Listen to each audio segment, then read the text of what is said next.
Welcome to bird media. నేను మీ పవన్ కృష్ణమూర్తి. అమెరికాలో తెలుగువారి మీద వ్యతిరేకత పెరుగుతోందా? ఎస్, పెరుగుతోంది. కొంతమంది వల్ల, అందరి వల్ల కాదు. ముఖ్యంగా ఫస్ట్ జనరేషన్స్ ఎవరైతే యూఎస్ వెళ్ళి సెటిల్ అయ్యారో వాళ్ళు కానీ, ఆ తర్వాత వెళ్ళినటువంటి వాళ్ళు కానీ, వీళ్ళ వల్ల పెద్ద ఇబ్బంది ఏమీ లేదు. బట్ ఒక దశాబ్ద కాలంగా తీసుకుంటే మాత్రం పెరుగుతున్నటువంటి ఈ సోషల్ మీడియా ఎవల్యూషన్, అలాగే ఇప్పుడు ఉన్నటువంటి ఆర్టిఫిషియల్ ఇంటెలిజెన్స్ యుగంలో చేసేటువంటి పొరపాట్లు కానీ, తప్పులు కానీ ఇవన్నీ బయటకు వస్తున్నాయి చాలా క్లియర్గా. అనేక చోట్ల చూస్తున్నాం. షాపింగ్ మాల్స్కి వెళ్ళడం, దొంగతనాల్లో ఇరుక్కోవడం, వాళ్ళని తీసుకెళ్ళి ఇచ్చేయడం అంతా అయింది. అలాగే కొంతమంది మహిళలు హ్యూమన్ ట్రాఫికింగ్కి పాల్పడుతున్నారని, డ్రగ్స్ ఇవన్నీ చేస్తున్నారని అవి కూడా వచ్చాయి. ముఖ్యంగా తెలుగు వాళ్ళకి సంబంధించే, భారతీయులు అన్న పాయింట్ కాదండి, ముఖ్యంగా తెలుగు వాళ్ళకి సంబంధించే. తెలుగు వాళ్ళు ఇటీవల కాలంలో చేస్తున్నటువంటివి లౌడ్ స్పీకర్లు పెట్టి ర్యాలీలు చేస్తూ, బాజా భజంత్రీలు, వీటన్నిటితోటి అమెరికన్ పీపుల్ అంటే రెసిడెన్షియల్ ఏరియాస్ తీసుకుంటే మనం చాలా పీస్ఫుల్ మైండెడ్, సౌండ్స్ని ఎక్కువగా వాళ్ళు యాక్సెప్ట్ చేయరు. వాళ్ళ రూల్స్ కూడా ఉన్నాయి. అలాగా సౌండ్ పొల్యూషన్ ఎవరైనా చేసిన కంప్లైంట్ ఇచ్చారంటే ఇమీడియట్గా కేసు పెడతారు. అక్కడ అలా నడుస్తుంది.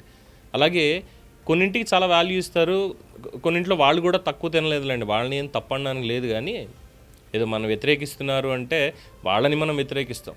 ఎందుకు ఈ మాట అనాల్సి వస్తుంది? ఒక తెలుగు జంట వరల్డ్ వార్ II మెమోరియల్, ఎవరైతే అమెరికన్ సైన్యం రెండవ ప్రపంచ యుద్ధంలో చనిపోయారో వాళ్ళందరి త్యాగం కోసం ఒక మాన్యుమెంట్ని అక్కడ నిర్మించారు, మెమోరియల్.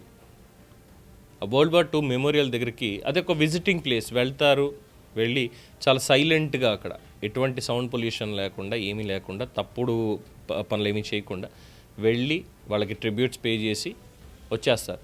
మనకి అది విజిటింగ్ ప్లేస్. మనం వెళ్ళాం, ఇగో వరల్డ్ వార్ II మెమోరియల్ దగ్గర ఉన్నాను చూసారా, ఓ పోస్ట్ పెట్టడం తప్పేమీ లేదు దానికి. కానీ అక్కడికి వెళ్ళి సౌండ్ పెట్టి, పాటలు పెట్టి, దానికి రీల్స్ చేసి మెమోరియల్ దగ్గర ఇవన్నీ చేస్తే ఏమనాలి?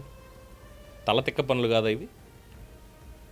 వినాయక చవితి, హోలీ పండగలు చేసుకోండి, కానీ ఎలా చేసుకోవాలనేది ఉంటుంది.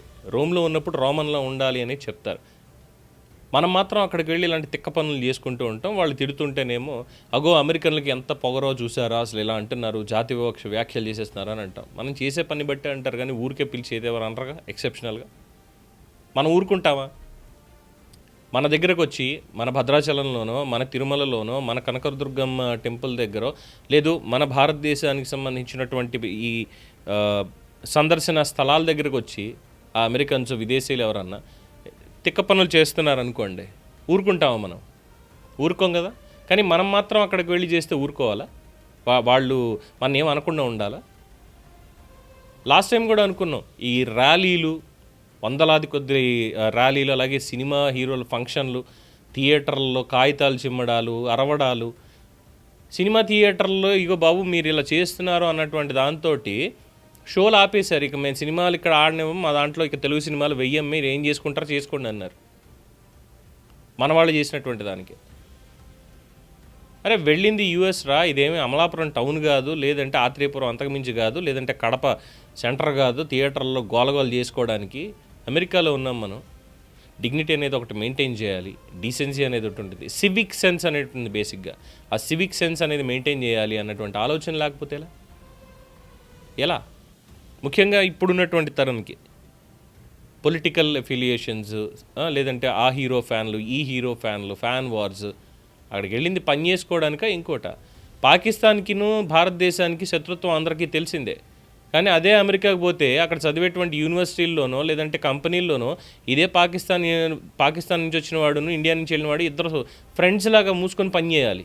అంతేగాని వీడు పాకిస్తాన్ వాడు కాబట్టి నా టీంలో ఉండడానికి వీలు లేదు, నేను ఇండియన్ కాబట్టి నా దాంట్లో పాకిస్తానీ వద్దు, వాడు అక్కడ ఉంటే నేను ఇక్కడ ఉండను, మా ఇద్దరికి గొడవలు, మా ఇద్దరికి 2 కత్తులు ఉండి ఇక్కడ కొట్టుకు చేస్తాం, ఇదంటే తీసుకెళ్ళి లోపల పడేస్తారు ముందు. సో అక్కడ అలాంటిది ఏమీ లేదు అన్నప్పుడు కనీసం ఒక ఆలోచన అనేది ఉండాలిగా. పరువు పోతుంది నిజంగానే చాలా చేస్తున్నటువంటి పనులు. మనం అక్కడికి బతకడానికి వెళ్ళాం. మనం అక్కడే నేటివ్గా పుట్టాము అన్నా కూడా అది వేరే విషయం. మనం బతకడానికి వెళ్ళినప్పుడు బతుకు ఎలా ఉండాలి? అక్కడ బాధ్యతతోటి ఉండాలి, గౌరవంగా ఉండాలి. ఏదో నీతులు చెప్తున్నానో ఇంకోటనో పొరపాటుగా భావించాల్సిన అవసరం లేదు. ఎందుకంటే కొంతమంది చేస్తున్నటువంటి పనుల వల్ల తెలుగు వాళ్ళందరూ పరువు పోతుంది. అమెరికాలో ఉన్నటువంటిదే కాదు, ప్రపంచవ్యాప్తంగా ఉన్న తెలుగు మీ తెలుగు వాళ్ళందరూ ఇంతేనా, ఇలాంటి పనులు చేస్తారా అంటారు. అవసరమా? ఇది మనం ఆపేస్తే మంచిది. తెలుగు వాళ్ళు అలాంటి పనులు అక్కడ చేయడం ఆపేస్తే మంచిది. ఒకటి, అమెరికన్లు ఏం తక్కువ తినలా, మన దగ్గర చేయకపోవచ్చు, వాళ్ళు ఏదో మన అవమానించడానికి, జాతి వివక్షను పెట్టుకోవడానికి maybe one or two incidents ఇవన్నీ కారణం అయి ఉండొచ్చు. కానీ వాళ్ళకి ఏమాత్రం శ్రద్ధ ఉందో ఈ మాన్యుమెంట్స్, మెమోరియల్స్ అంటే అందరికీ తెలుసు. ఎటువంటి అసభ్యకరమైనటువంటి పనులు చేశారో అక్కడ, ఫోటోలు, వీడియోలు ఇవన్నీ కూడా సోషల్ మీడియాలో సర్క్యులేషన్లోనే ఉన్నాయి. అందుకని తెలుగు వాళ్ళనో లేదంటే భారతీయులను విమర్శించే ముందు అమెరికన్స్ మీ మెమోరియల్స్కి మీరు ఇస్తున్నటువంటి గౌరవం ఏంటి అనేది ఒక్కసారి చెక్ చేసుకుంటే అప్పుడు బాగుంటుంది. సో సామెత ఏంటంటే గురువింద మచ్చ అరగదు అంటారు చూసారా, అక్కడ అలా ఉంది పరిస్థితి. బట్ ఇది థియేటర్స్కి సంబంధించి విషయం కావచ్చు, లేదంటే ర్యాలీలకు సంబంధించినటువంటి విషయం కావచ్చు, వీటిలో కాస్త అతి అనేది చాలా ఎక్కువే అవుతోంది. అవి తగ్గించుకోవడం మంచిది, లేదంటే ఉన్న పరువు కూడా పోతుంది. ఇంకా దీని మీద మీ అభిప్రాయం తెలియచేయండి. చూస్తూనే ఉండండి ది బర్డ్ మీడియా.